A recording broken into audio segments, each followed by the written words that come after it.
Hi, everyone. Welcome. Welcome. Thank you so much for joining us. Oh, it's great to have so many people on the call. Welcome, welcome. Welcome, everyone. My name is Susan. I'm the head of organizing at Sister District. We are going to go ahead and get this call started because we have so much going on this evening. I want to start with a big thank you to everyone for coming to our 2024 post-election debrief. We have a really wonderful and packed agenda tonight, so we're going to dive right into it, as I mentioned. A quick housekeeping note, if you have any questions for us tonight, please input them through the Q&A icon at the bottom of the screen. And all other messages, please feel free to put them in the chat, and you can toggle between messaging everyone and just hosts and panelists as well. In terms of the agenda tonight, we are going to hear a welcome from our wonderful executive director, Lala Wu. We have a very special guest on the call joining us, Senator-elect Jody Habush-Sinekin. Can't wait to hear from her. And then we're going to get into the debrief. So we're going to talk about our immediate post-election results, what happened with Sister District's endorsed candidates and races. We're going to look at our impact of our campaign services program, our volunteer team's impact. We're going to talk about building long-term progressive infrastructure. And then we are also going to hear from a Sister District leader themselves to talk about their work and impact this year, Julie Burwell. And then we're going to close out by looking ahead to 2025 and what's next, where do we go from here, and a brief Q&A as well. So without further ado, it is my greatest pleasure to introduce Sister District co-founder and executive director, Lala Wu. Thanks so much for that introduction, Susan, and welcome. Thank you everyone so much for joining our 2024 election debrief. It's amazing to see so many wonderful people here today. And as Susan said, we've got a packed agenda, so we are going to dive right in. Look, as we gather here in the immediate aftermath of the election, I do want to acknowledge the range of emotions that we may all be feeling. Losing the presidency is deeply devastating, and there's no way around that. But as we process this loss, we also need to celebrate the remarkable victories that we've seen elsewhere. And that includes and is especially at the state legislative level. This year, the results at the top of the ticket were really hard, but despite that, we achieved some amazing victories down ballot that really defied historical trends, which we're going to get more into later. Look, state legislatures are our last line of defense for issues like abortion, climate, education, gun safety, voting rights, democracy itself. And this year, we have done so much, and it's all because of you.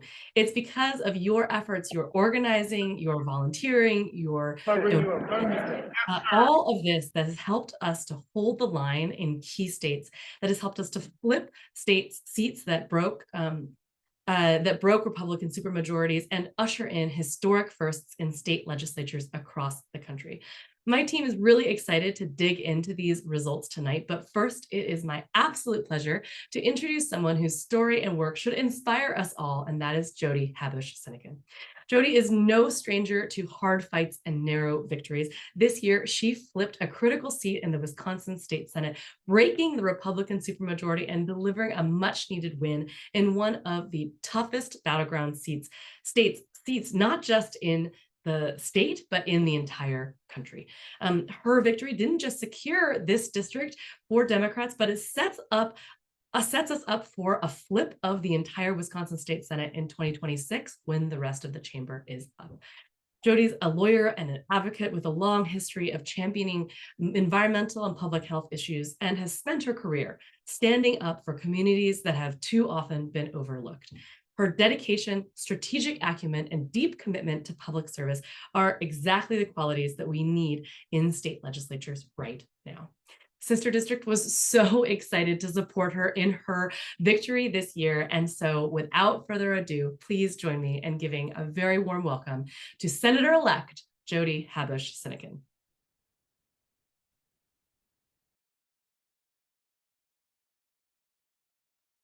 Oh, hi, everybody. I am so honored to be speaking before all of you. This is my fourth time this election cycle, that I've been able to present to sister district folks. And it is so fortunate for me to be able to express my gratitude at having been successful in our Senate race. As many of you may even know from prior talks with you, we were running in this particular race against the most far right extreme member of Wisconsin's legislature, Dewey Strobel. And we were able to prevail in certainly in large part due to a great grassroots effort and also the significant support of sister district volunteers like yourselves and your leaders who help provide strategic advice and guidance to our campaign efforts. And so as a result of that, notwithstanding the sorrow that we experienced with regard to the presidential election in Wisconsin, where your efforts have really shown themselves, I am happy to report that in the WOW County communities that you probably hear about all the time, in those communities in Wisconsin, in my district, we showed one of the few places in the state and in the nation that trended blue. I was able to achieve Democratic progress in some of the most conservative communities in Wisconsin, and it was fantastic. So because of the work that you did with your events, your postcards, your phone calls, all the hours that you contributed over these many months that led up to November 5th, I am in a position now to be a senator just 3 away from achieving that Democratic majority for Wisconsin. And as you may remember, at the start of this cycle, we were in a situation where Wisconsin had a Senate supermajority Republican, which has put us in a very dire situation. Now we flip this seat against all odds, against a 6 to 7 point Republican advantage. And it was very much due to much of what you were able to help me with. So thank you all. Just know that what you do and all the places that you are coming from, and I see hundreds of you, is making a difference in places like Wisconsin. And it is going to be important to have firewalls in Wisconsin and other parts of the country to protect against the uncertainty that we are all fearing at the top. And our values that we care about, reproductive freedoms, the environment, childcare access, all of that will be safe in Wisconsin thanks to you. So thanks for the opportunity to speak before you all tonight. And I wish you just a great deal of satisfaction and fulfillment knowing that you made a true difference in the world. So thank you.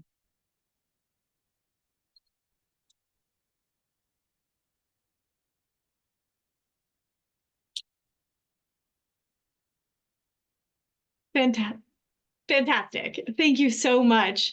Thank you to Lala and to Jody for those remarks, and I'm so excited to be with you all tonight as well. I'm Gabby Goldstein. For those who might not know me, I'm one of our co-founders here at Sister District and our SVP for Strategic Initiatives. And, as Lala mentioned, I know that we're all processing the results of the federal election in our own ways, in our families, around our kitchen tables, in our communities. And that's why it feels so good to gather here together, hundreds of us. There are hundreds of us on this call. I see many friends on the line, volunteers, candidates, electeds, allies. It feels good to gather and share space and learn a little bit about what happened last week. I'll mention, we're not talking much about the whys. We have to wait for a lot of the whys, but a little bit about what happened in our state legislatures, in the battleground states, and within this vibrant sister district community, what we all did to achieve those really interesting results. And so as we face deep challenges in the days and the months ahead, we know that our states are going to be more important than ever. I mean, everyone on this line, so many of us, we've been saying that for so many years, and it continues to be so true. And coming out of last week, there is good news, and there is much to celebrate, hard fought battles in our state chambers, and inspiring, reflective candidates who made it over the finish line, and campaign support and volunteer-powered field and fundraising from this community. So much to celebrate, and we'll talk a little bit about that tonight. So let's dive in. Next slide, please. So what I'm going to share over the next 8-ish minutes, let's go, is essentially fits within 3 broad topics. First, there's a top line coming out of some early analysis that we've been doing that Democrats really held the line and actually overperformed the top of the ticket, Kamala Harris, in a number of key battleground states and chambers. And this is an outlier election in that regard. Typically, the president has coattails. The winning candidate for president has coattails. Trump did not this year in selected battleground chambers. That's unusual. And we also see some higher than usual GOP roll-off and potential ticket splitting, which again, his sort of conventional wisdom, whatever that means after this election, who knows, is that ticket splitting is sort of a phenomenon of the past. Maybe not anymore, given what we're seeing. The second broad category of what we're going to talk briefly about is some of the successes and the setbacks, both at the chamber level and at the individual candidate level, particularly the successes. And so here, a top line for us going into this is that it's remarkable that in Georgia, North Carolina, Pennsylvania, Wisconsin, Democrats held their seats and even gained seats in each one of those chambers in those legislatures. That's remarkable in those states that Trump carried, right? And second is that the losses were narrow. This is not an outlier, right? This is what we know happens in every election at the state legislative level. We're talking about 950 votes is how Dems lost the Minnesota House. 1,300 votes is what kept the Michigan House from remaining in Democratic control. Very, very small margins, which, again, that's typical. And then the third is, as I mentioned, there are so many inspiring, reflective candidates that got elected last week. Many historic firsts. We love celebrating historic firsts, and so we'll talk about those folks in a little while. And then the third bucket here, and this is more of a reiteration and really something that needs to shine through this presentation, is that these and any results on any debrief call, I know that they are legion at the moment, which is great. But any results on any debrief, 8 days after the election or what have you, these are preliminary results. These are non-exhaustive results. Beware quick and simple explanations. Beware of hot takes about not just what happened, but why they happened. We really have to wait for the voter file, wait for all the votes to be counted. They haven't all been counted yet in many states. And I think importantly, do some real reflection within our communities qualitatively, not just on the data, but really in conversation to better understand the why. And then the second thing is we do know a few things, right? We don't know everything, but we know a few things. And some of the things that we already know are that, as usual, tiny margins separated us from success and setback in our state chambers. And we also know that at the margins, right, when we're talking about margins that small, field matters, right? It's the margin of effort. And we were really in that margin of effort. And there are some really great results from that. So let's dive into a few additional slides. Next slide, please. Okay, so just a few top lines from state chambers after this election. First want to lead off with some positive chamber level developments for Democrats, right? We maintained majority in some key chambers, again, that are rather remarkable. So the Minnesota Senate, the Pennsylvania House, retaining majority in those chambers is going to be absolutely critical, and Democrats were able to do that. Dems maintained supermajority in a number of states and broke Republican supermajorities in a few states as well, which again is really, really remarkable given the top of ticket performance. There were some setbacks, right? Republicans gained a majority in the Michigan House and Minnesota House, right? We know that. We know that Republicans broke a Democratic supermajority in Vermont, gained a supermajority in South Carolina, and maintained supermajorities in a number of states. So certainly some setbacks, but some really positive chamber level developments, again, given the top of ticket performance. Next slide.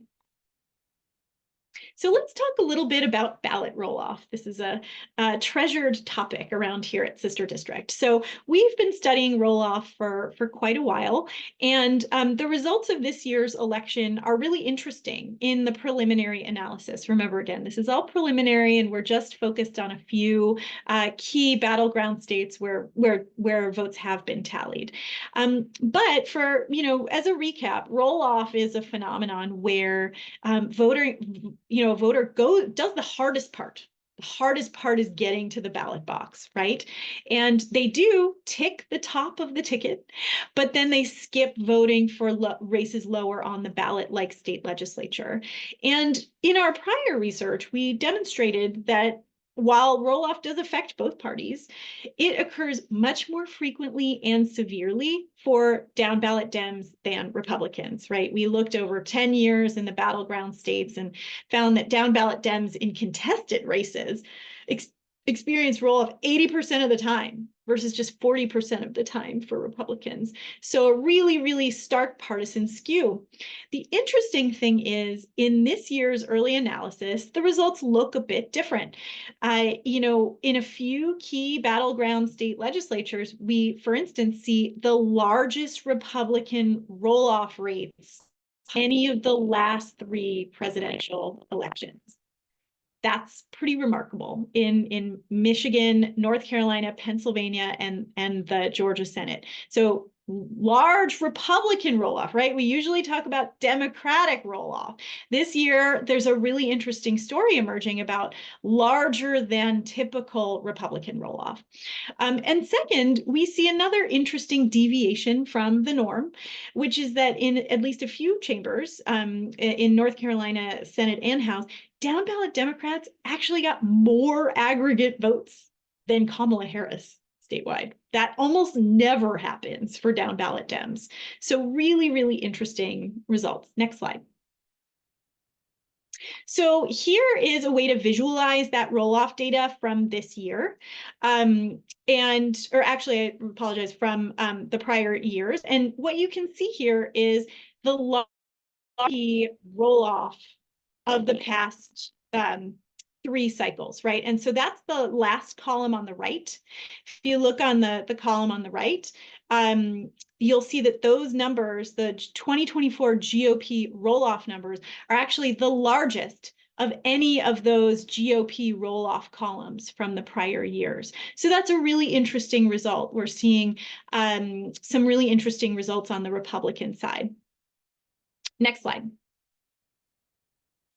And so here is just the battleground roll-off data for this year. Again, just for a few selected chambers that have finished their results. And here I just want to point out what I mentioned a moment ago, which is you can see in the center column for North Carolina House and Senate, the numbers are negative, negative 10,000, negative 6,000, right? That means that there was a negative Democratic roll-off, or said in a different way, that state leg Dems actually received more votes than Kamala Harris in aggregate. That's really remarkable. As I said, that's very unusual for Democrats. Next slide. So another phenomenon that's clear already in the early analysis does align with what we know from prior elections. In these chambers, control of these chambers was so narrowly held or lost, right? Extremely narrow margins, you can see. For less than 500 votes in one district held the Democratic majority in Pennsylvania House, right? I mean, less than 200 votes in one district broke the Republican supermajority in North Carolina. We're talking about tiny, tiny, tiny numbers here. In the Minnesota House, as I mentioned, less than 1,000 votes in 3 districts lost the Democratic majority. So these are very, very small margins in very small numbers of seats. And so really, really, this is what we typically see. And that's why we do this work, right? At the state legislative level, not just races, but entire chambers are held by these tiny margins. Next slide. So last thing I want to share, and I'm going to wrap up my slides in a moment, is that I really love this table. If you just look at one slide, I know I've presented you with a lot of data and a lot of slides. If you just look at one, please have it be this one, which is a way to think about what our success looked like last week is take a look at the number of seats that Democrats changed, the net gain or net loss. And what you can see is in all of these Trump states where Trump carried, Dems didn't lose a single seat in there. I mean, they may have lost a seat, a district, but then they picked one up elsewhere. So the seat change is 0 or positive, which I think is really remarkable. Next slide. Tremendous number of historic wins, right? Historic firsts. Many of these folks were supported by us at Sister District and so many friends and allies across the space. And it's important that we celebrate these folks, right? The folks who are inspiring others to run, the folks who are bringing the richness of their experiences and their communities to the literal legislating table. And so we're really creating a more reflective democracy when we help these folks get elected and celebrate them like we are right now and continue to support them once they're in office so they can have the resources in the community to thrive. Next slide. So again, there are some of the incredible historic firsts. Next slide. So again, preliminary. Please beware reductive analyses. We don't do that, right? We need to wait for all the votes to be counted, but we do know a few things now. We know that many of these margins were tiny, and we know at the tiny margins, what we do matters, right? Sister district staff and volunteers, friends and allies at our grassroots and support organizations, and importantly, the year-round power building work that our friends in our State Bridges program are doing as well. So with that, I think it's a great segue to turn things over to our incredible organizing and political director, Sean Warner, to tell us about the amazing Sister District community and what we all did this year. So thank you so much. Thank you, Gabby, and it is absolutely an honor to be here with everybody in this community as we get to look at underneath the hood and see all of the tremendous successes that we were able to experience. 2024 was a huge year for Sister District. We can go to the next slide. We ended up endorsing more candidates than we ever have in the past. 53 candidates across 9 battleground states, and it was truly remarkable. And because of all of the support from everybody that's on this call, supporting those candidates, supporting the organization that made this all possible. I'm very proud to say that 57% of those candidates have been victorious. That will only grow. We do have one outstanding race with Woodson Bradley, who is up by 181 votes in her pursuit to win an open Senate district in North Carolina. So very excited about that. We should probably know by tomorrow. I believe the Board of Education is ultimately going to meet to certify the election. So hopefully, fingers crossed, but that is the last race for us all to be able to call. And we can go to the next slide. And this just today, when we created the slide yesterday, this race wasn't called, but just today, the AP has finally called that Kevin Volk will win his seat in the Tucson area of Arizona. This is a pickup for Democrats. This is a seat that we had high hopes on, endorsed Kevin, probably one of his earliest endorsements. And as you can see just through these pictures, he is someone that was not unafraid to do the work. And in the end, I think he ended up knocking more than 13,000 doors. You can see me and Taylor on the Friday before the election going to make sure that we're doing some GOTV canvassing. And we're absolutely honored to have been a part of this campaign. We can go to the next slide. So when you take a step back, we still have continued success in some really, really tough districts. And so, at Sister District, we truly believe that it is incumbent upon us to provide that additional support, to create an equitable access to being able to campaign for seats and making sure that we're able to elect the best candidates possible. So of our 53 endorsements, 44 were women or gender non-conforming candidates, of which 59% were victorious. We had 23 of our 53 candidates come from communities of color, of which 52 were victorious. LGBTQ candidates represented 10 of our 53, of which 8 were victorious for an 80% win rate. And the first-time candidates of that 16 were first-time candidates of our 53, of which 20% were victorious. It is absolutely critical that we continue to support first-time candidates, but we also are fully prepared to take the lessons that they have learned from this election and apply those for potential future elections. And with that, I'll turn it over to my esteemed colleague, our head of campaigns, Taylor Hoagland. Awesome. Well, I'm so glad to see you all on this call tonight. I get to talk about my absolute favorite thing, which is the candidate services that we provide to all of our endorsed candidates. On the onset of endorsement, we're taking folks through our onboarding process, and we get to this part where we tell them everything that we're going to do for them. We're going to raise them a lot of money. We're going to make a lot of calls, and then we're here to help. They always kind of look at us funny and ask us like, oh, so you guys are just here to help us with whatever we need? And Sean and I look at them and gleefully just say yes. And so this year, if we can go to the next slide, Susan, we completed over 100 different projects for our campaigns. This can look anywhere from helping them figure out how to create their universe that they want to target for volunteer recruitment or staffing call time, or helping them get through their hiring processes as they're staffing up their campaigns. And so 100 projects amongst all of our candidates is something that we're really proud of, and our candidates and staff alike found really helpful. So when we take a look at the different types of services that we provided, 36% of these projects were finance planning, helping them figure out what their projections were going to look like for the cycle, going through those budget conversations when we weren't quite sure if we were going to hit our budget goals, or our favorite conversation, or Sean Warner's favorite conversation to have, is can we expand on our budget goals and our fundraising goals as we get closer to deadlines?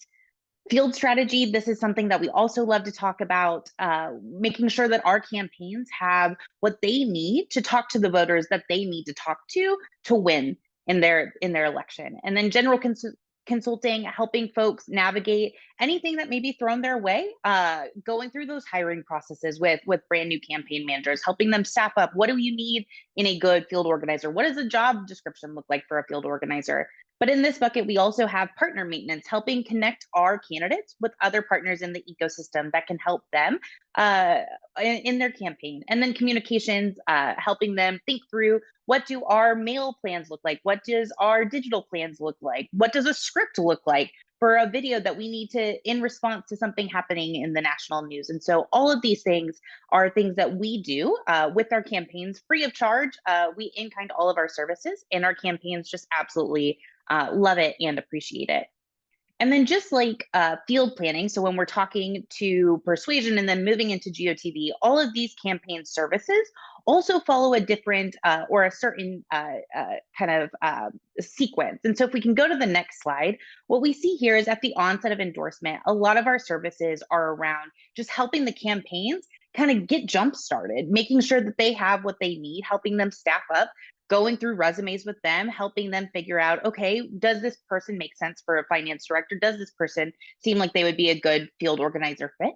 And then supporting our first-time managers. A lot of times our candidates have first-time managers, and this is awesome because we get to see these first-time managers grow into really great operatives, and sometimes they just need a little jump start. And so we're happy to provide that once we endorse their campaigns. And then in the slog of the summer, we really strive to create sustainability amongst our campaigns. A lot of times this looks like Sean and I jumping in for call time, making sure that our candidates have a new face in the call time room with them, and our managers are able to get a little bit of a break. And then creating structures and systems in place for success, but also to make sure that our managers are able to take time off for themselves and the candidate isn't worried about the wheels coming off the car, and making sure that everyone is taking care of themselves, which is really important. And then partner management and maintenance, making sure that our candidates are put in front of all the different partners that are there to help them, and then helping us figure out how we all work together to make these campaigns really successful.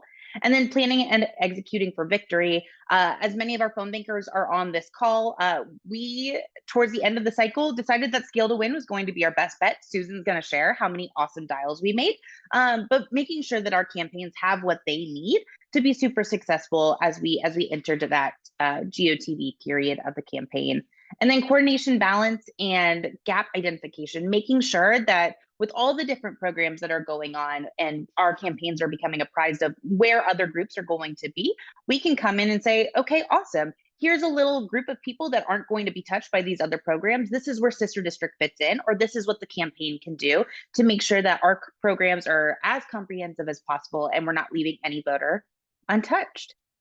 And with that, speaking of voters being talked to, I'm going to pass it off to Susan Farrell, our head of organizing, to talk about all of the amazing impacts that our volunteers had on our campaigns. Thank you, Taylor. So excited to be back with everyone, as Taylor said, to talk about our volunteer impact. Have to start with a huge thank you to every volunteer, every Sister District leader, every team and affiliate on this call tonight. The victories that we can celebrate tonight are all thanks to you.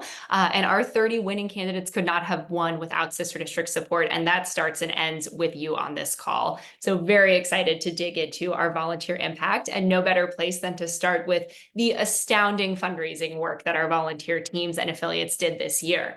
So across the board, teams and affiliates this year rallied their donors to put up a remarkable fundraising effort that included over $838,000 raised for our endorsed candidates, which was beyond our wildest dreams when we set expectations at the beginning of the year.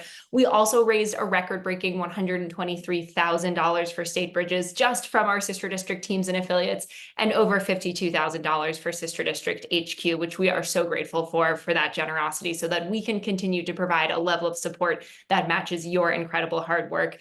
And something that I think is so cool is that our teams and affiliates hosted over 150 fundraising events this year, which is double the number of fundraising events that we did in 2023. And all of this work combined meant that we raised an average of over 12% of total dollars raised for our top targeted campaigns.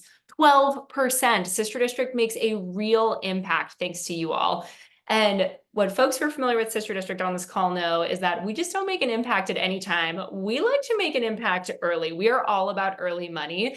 And in 2024, teams and affiliates raised 72% of their candidate fundraising before September 1st, which means over $609,000. And folks on this call know that early money allowed our candidates to hit the ground running. They were able to hire staff earlier, fund their campaign office, go up on TV, get all of the mail they needed, and increase their name recognition, which is so important in these state-led races. And something that I just love about Sister District is that we're not just super effective, but we also love to put the fun in fundraising. There's no such thing as having a bad time at a Sister District fundraiser. This is just like a small set of examples of times that our teams have done that, including our Massachusetts, Rhode Island team that hosted a historical walk in Lexington for Senator-elect Patty Kim, Sister District South Bay, who hosted Dumplings for Democracy for Senator-elect Jody Habush-Sinekin on the call, Greater Chicago, who threw a series of house parties, and Sister District Sacramento, who hosted Rep-elect, so love saying that, Kevin Volk for our Fiesta-themed meet and greet. We also had bocce parties, dance parties, cupcake sales, so much more. If there is a way to have fun and fundraising, Sister District will do it, and it just brings so much joy to this community, and I'm so grateful for that aspect of our work. Now, let's talk about the other side of the coin, voter contact. As Taylor mentioned, we made a huge impact this year. I cannot believe the words coming out of my mouth when I say that together, we made 1.98 million phone calls to voters across our candidates' districts. Truly just record-breaking phenomenal number for Sister District. So thank you to every phone banker on this call. And we really made those dials count. We made over 6,750 vote plans with supporters. In total, across all of our team phone banks and our national phone bank, we hosted 546 phone banks. And that all summed up to an average of 43% of our candidates' calls coming from sister districts phone banks. Almost half of our candidates' calls just coming from our sister district phone banks. And as you can see in these pictures, we had a lot of fun while we were doing it too. Thank you to all the phone bank leaders and volunteers out there. And that's not all. We also put out an incredible canvassing and postcarding effort in 2024. As you can see from the smiles and just good times happening in these photos, we knocked over 9,300 doors for our candidates and wrote over 83,500 postcards. Truly, truly phenomenal. And these metrics are incredibly impressive, but something I just have to shout out is that it's not just about the numbers, but it's about the fact that we were in this work together. What I'm proudest of this year is the way this community really came together to do the work. We saw a huge increase in collaborative events from our first ever 10-team cross-country bridge walk for state bridges to the Big Blue Bash, an event spearheaded in the Bay Area by California Peninsula with 12 teams and partners, to partnering on the ground for debate watch parties, to partnering with celebrities for phone banks. This team knows how to do stuff together and to really get it done, and puts the joy in this work every single day, which is what makes it so manageable on the good days and the hard days and everything in between. So just a massive thank you to everyone. Just appreciate you all so much. And I hope this demonstrated a little bit about the volunteer impact. And it is now my great pleasure to introduce my colleague, Raven Douglas, our head of civic engagement programs. Thanks so much, Susan. It's great to be with all of you tonight. Excited to talk about our programs across what we've done for the year. The great thing about Sister District is that we understand that building a progressive ecosystem and building a progressive country goes far beyond just elections. And so, Susan, if you go to the next slide, I can talk about all of the impactful work that we did this year. First and foremost, I want to start with State Bridges and just give a humongous thank you to all of our volunteer leaders, hosting teams, and donors who made this year so impactful for State Bridges. This year we raised just over $380,000 in 2024, which is more money than we raised than any other year in this program since the program's inception. And so we blew past all of our goals, digital goals, volunteer leader goals, and donor goals. And so that's all possible because of you. Another thing that we are doing as we transition into 2025 is that we are transitioning the State Bridges program from a C4 eligible program to a C3 eligible program. All this means to you is that now your donations are tax deductible, and we are hoping that with the increased C3 funding that we got for this program this year, it will help to increase that for next year and to continue to build long-term people power in our states. I'm super excited to announce our 2025 program. We are bringing back the organizations that we work with this year, in addition to Virginia, which will have such critical elections next year. So be on the lookout for more information about our 2025 program. We're still looking for hosting teams for our program. So if you're interested in that, feel free to reach out to your organizing manager. In terms of our narrative change program, we had one primary goal this year, and that was to ensure that we were still censoring state legislators and state legislative races in a presidential election year. And so to do that, we hosted 12 virtual events. We brought back our State Power series where we talked about various issues with different partners. One thing that we did is that we brought in almost 2,000 new people who have never signed up or taken an action with Sister District to bring them into our funnel. And then with our State Power Series event, we partnered with folks as big as Teen Vogue, but we also wanted to get granular with newsletters and Substacks. And so we did 7 guest posts and Q&As to, again, center the issues of state legislative races and the issues across the country to really ensure that people are voting down ballot, but also know what's happening in their states as well. Our third bucket is lawmaker support. So as you all know, we have traditionally had our Purple District Network where we bring together lawmakers that are in purple swing districts to ensure that they have a space for community and for governance resources. We also this year launched our Black Women's Caucus, which is a caucus within the network to, again, understand the intersections of the work and legislating and to really create a safe community space for these legislators. legislators. And so we're really excited to launch this year. And then we're also hosting our first in-person convening with our Black Women's Caucus in December.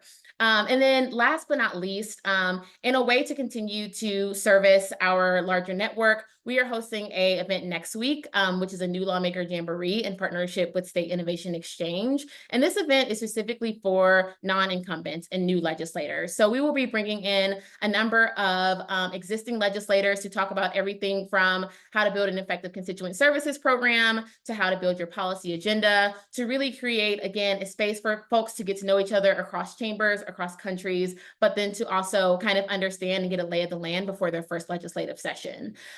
And as Gabby mentioned ahead in this call, is we've done a lot of research on down ballot roll-off. And so at this same event last year, I was talking about the research that we were embarking to understand why voters don't vote down the ballot. And so we utilized that research to develop a digital ad toolkit that was available in public on our website for organizations to utilize to, again, utilize core and effective messaging when talking about state legislative races in the hopes to reduce down ballot roll-off. And so it's really exciting that we've had over 100 organizations utilize this toolkit. And so we're excited to see how effective it was and how we can continue to refine our program and our toolkit for future races. Next slide, please. And then last but not least, I just want to share some exciting things coming down the pipeline in 2025. So our Black Women's Caucus was so effective that we are actually launching a new women lawmakers cohort. And so this cohort is specifically for women lawmakers in their first legislative year, and we will meet with them monthly for the first 6 months of 2025. And so we'll also pair them with mentors and create mentorship pods to continue to, again, be of service to our state legislators so that we're really building holistic legislators and how they govern. Another thing that we've heard is that while people know the Congress people in their state, there isn't a big network between what's happening federally and what's happening in the states. And so we're coordinating with a number of partners to plan an event at the U.S. Capitol to ensure that we are still centering our state legislative issues and that we are working in coordination with what's happening federally, especially in mind of a second Trump administration. And the one other thing I just wanted to touch on really quickly is we saw this year that there was a lot of we heard a lot about Project 2025, but what we didn't hear much about is that the Supreme Court, through several cases, has already allowed leeway for federal deregulation of agencies. And so what started out as just a couple of conversations has grown into a working group that we believe will grow into something more. And we are in the process of developing a framework by which states and state legislators and other state actors can utilize to understand what are the gaps in their statewide regulation in the anticipation of what's to happen in terms of deregulation in terms of healthcare, consumer protection, labor, and the environment. So we're planning a number of briefings with state legislators, allied partners, and grassroots organizations, and we're happy to share more about that early next year. So with that, I will pass it back to Susan. Thank you, Raven, so much for that. And now it is my great pleasure. I'm so excited for us to hear from a sister district leader who can shed light on why she's in this work year after year and why she stays in this work on the good days, but also even on the dark days too. So very excited to hear from Sister District Greater Chicago's Julie Burwell. Thank you. I'm going to try very hard not to cry today, not from sadness, but from joy and from a little bit of nerves. So in a past life, I was a civics teacher. So state legislatures have always held a very special place in my nerdy heart. And I love that more and more of us are fired up about the power and potential and importance of states. So I'm so glad, if a little terrified, that all of you are on here tonight. I've been involved with Sister District for the last 6 years. I got started, like many of us, by attending a postcard party, and now I'm a volunteer leader and help run our communications and support our events. I have a 13-year-old, and I know she looks to me to model active citizenship, but also how that balances in with soccer games and a job and the endless slog of weeknight dinners. I love that Sister District helps activism fit into all of our lives. And on our team, we have retirees, we have empty nesters, we have folks with a gaggle of kids at home, and people who prefer pets. There's such support and enthusiasm for the different ways we can step up in any season of our lives. And I'm really proud of how Chicago has stepped up year after year. This year, we had new leaders join the team. We had long-term volunteers host again. We had first-timers give it a go. We had small, intimate, invite-only events. We had a couple big house parties and trivia nights, and all of those efforts led to our team raising over $68,000. We had people go up to Canvas in Michigan all on their own. We had people organize weekends with carpools and housing. Everyone did what they could, and it added up to over 1,400 door knocks. And then there's Laura and Laura, who we call our queens of the dial, who hosted 31 phone banks. They had folks show up week after week, and some who could only show up once in a while, but all together that led to more than 23,000 dials. So all of these efforts ladder up to this larger sister district ecosystem. Each of our individual parts compound within the greater Chicago team. That gets amplified by the other teams working on the same campaigns. And that becomes exponential impact through the support of the staff at headquarters. And even if it's really trite to say, I feel like I'm a part of something bigger. I get to know people in Chicago who would never come into my orbit otherwise. I get to work with engaged people all over the country and chat with them on Slack. I'm on Slack all the time, and get to know the passionate and endlessly patient team at headquarters. I know I'm working on the campaigns of exceptional individuals, people who are dedicating their lives to improving lives. And we get to know and love these candidates. We have Sean McCann, my first candidate. He still pops into our events, joins Zooms, and says hi on calls. We have an ongoing social media love fest with the incomparable and victorious Lee Snodgrass. Last year, Michael Feggins flew out here from Virginia to celebrate his win, not because he saw it as his win, but because he saw it as all of our wins.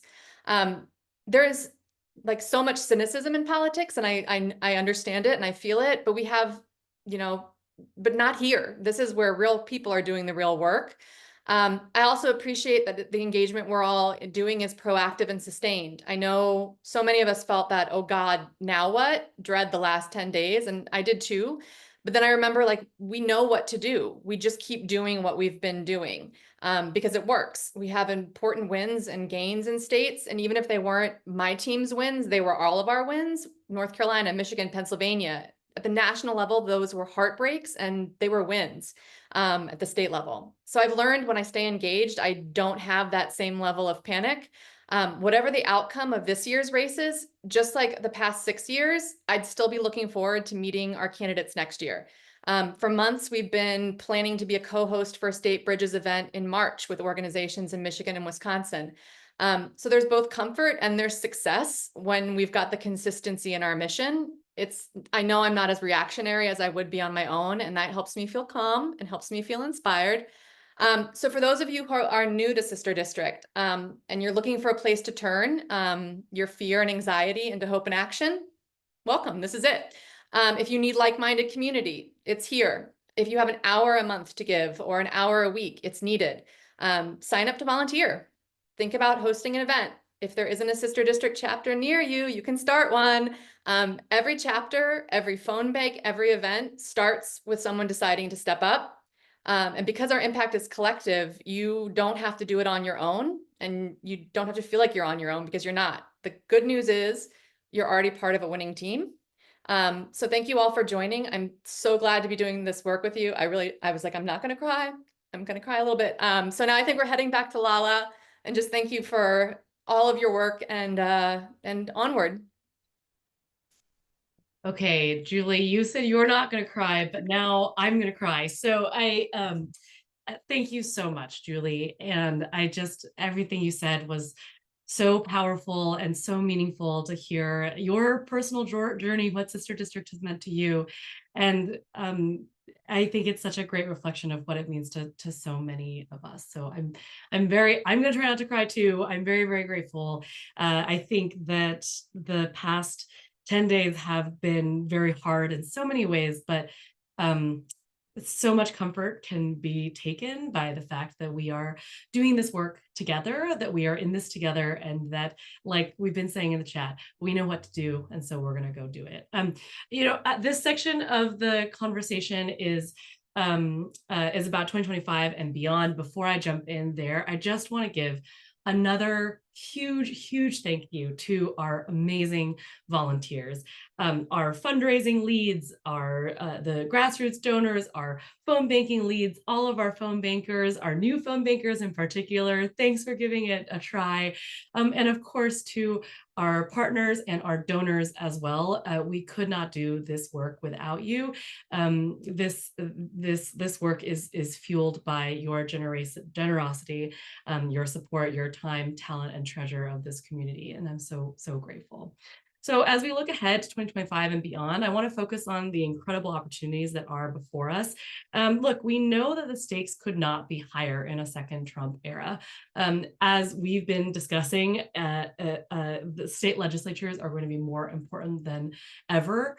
And you know, what we know also is that in this at this time, what we know from history is that these kinds of moments can spark a surge in activism. And in fact, this is actually how Sister District got its start 8 years ago. And so we are ready to channel that energy, and we've been preparing for it, to channel that energy into tangible impact. So we are launching an exciting new initiative to fight for our states, because it starts with states. And we are going to be kicking things off with a volunteer recruitment campaign to expand our grassroots power. And there will be a kickoff event on December 10th. You can sign up. There's been links that have been dropped in the chat. So please, this is for everybody. If you are already 100%, 110% in with us, come join. And then bring some friends. And this is also for new folks to get oriented to the work that we do here at Sister District and our work in building power in state legislatures. And just to share a little bit of a preview of kind of what's next. You know, as Raven talked about, we are enhancing our lawmaker support programs to ensure that legislators can hit the ground running. We are also going to be rolling out our State Bridges program for the year. This is really designed to support these community-based organizations doing year-round work, which we know is so critical to seeing the wins that we want to see. We're also thinking really proactively about how blue states can work together oftentimes and within the state legislative majorities that they might have or are building, to fight back against the worst excesses of the Trump era. And then we are already, believe it or not, getting ready to dive into a fresh set of endorsements in Virginia in the spring. This is going to be an all hands on deck effort to secure a trifecta in Virginia again. And our political team, if you can believe it, is already talking to folks on the ground there to get this going. So, you know, we have so much work here to do together. This is part of our longer term plan to build power in the states. We have, as part of our 10-year blueprint, to be building towards 2031, really, where we know the census is going to happen in 2030. We know that those elections are going to be really critical. And then we want to put Democrats in the strongest position possible for redistricting in 2031. And although this year has had some tough losses, we've also had some amazing wins, and we know where we're going in the long term. So with that, I just want to say thank you again and turn it over. We're gonna bring back a few folks, a few speakers, and take questions. I know that we've been answering a lot of questions in the Q&A, so if you haven't been paying attention to that, open that up and you can see a lot of the Q&A responses. But if there are any other questions that we haven't answered, we want to answer live, I know that Susan is going to feed them to us. Yes, I am. Give me 1 second to get back on everyone's screen. Okay, thank you so much, Lala. Let me find this amazing list of questions we've seen come in. One question we're getting a lot is, how do we take what we've learned from this election cycle and apply it to prioritizing our efforts in 2025? Absolutely. I'll let Sean jump in on this too, but I'll say first that as Gabby noted in her presentation, what we know is that these margins are at the state legislative level are so tiny, that these races that can decide the outcomes of entire chambers, we can make a difference in these races. And so we will be continuing to make sure that we double down on using our amazing data and research to identify the best races to be in that have these close margins. Yeah, I don't have a ton to add to that other than really making sure that we're having the conversations that I know that we were able to facilitate even, so many more because of all of our amazing volunteers and having conversations because so often folks aren't even necessarily certain who their state legislator is. And so this work is just absolutely critical. So for every postcard, every dial, every door, every dollar is really kind of helping us get closer to being on the right side of those very small margins. Absolutely. Thank you both for that. Here's one that I certainly related to when I saw. Do you have advice for how to avoid succumbing to panic and doom scrolling in this political climate? I'll start here because I'm always the joyful one. And it really is the each other, right? The fact that not only do we get to do all of this amazing work and achieve all of these amazing results, which we were able to share with all of you, but we get to do it together. I mean, luckily I was off camera when Julie was speaking. I think it was the first time that I really started tearing up. And it was, she's right, and from a joyful place as opposed to the doom. And I think the more that you can find yourself to take action and just be in community, recognizing that you aren't alone. Because when you're on your phone and just scrolling, you are just sitting there by yourself. There's nothing interacting. And so I would encourage you to try to identify if there's a sister district team near you. If you're not in a place that is a close geographic location, create that community. Reach out to us. We would love to be able to start teams in places that have additional capacity so that we can pair your future team up with one of the amazing candidates like Jody Habush again. Absolutely. Action is the antidote. Sign up for our December 10th kickoff. None of us individually are going to be able to solve all of the problems, but together we can make a really big difference. Thank you both for that. I feel better, I will say. Gabby, a question for you that we've seen a bit is, of that data that you shared, what surprised you the most in a good way? Yeah, I mean, look, we talk a lot about Democratic roll-off, right? We don't talk a lot about Republican roll-off.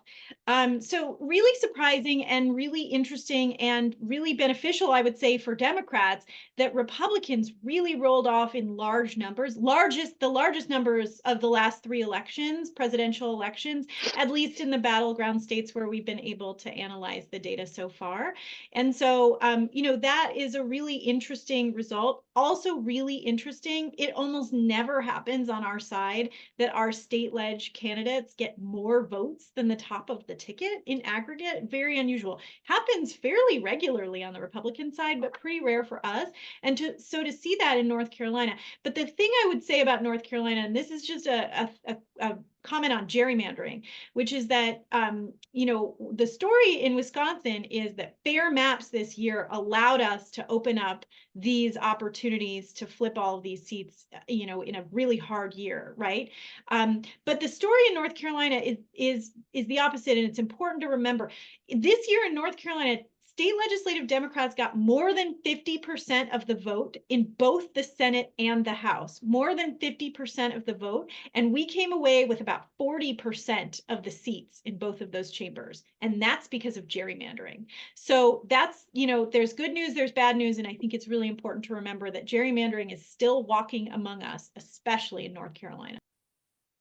Yeah, that's so true. Thank you so much for sharing that insight. Last question for the group is just, how do we tell the story of state legislatures heading into the second Trump era? I'll start to say that state legislatures are where it's at. And as you're going to hear us say over and over again, it starts with states. Whether you care about abortion, climate, education, gun safety, voting rights, labor rights, the list goes on. Virtually every single issue that makes you feel something is decided at the state level. And so we have to continue telling the story and getting that message out there that state legislatures are where the action happens. And it's also an incredibly rewarding place to put your time and your energy, as anybody who has been active in Sister District, I think, can tell you. The wins that you can really feel like you are part of these achievements. I mean, look, we raised an average of some over 12% of the total campaign contributions for our top targeted candidates. I mean, that is an incredible difference that we made for these campaigns that it secured chamber victories for Democrats. And that is the kind of like personal feeling of contribution that is like hard to get in other aspects of politics. So for many, many reasons, state legislatures are so key, and it's a great place to work.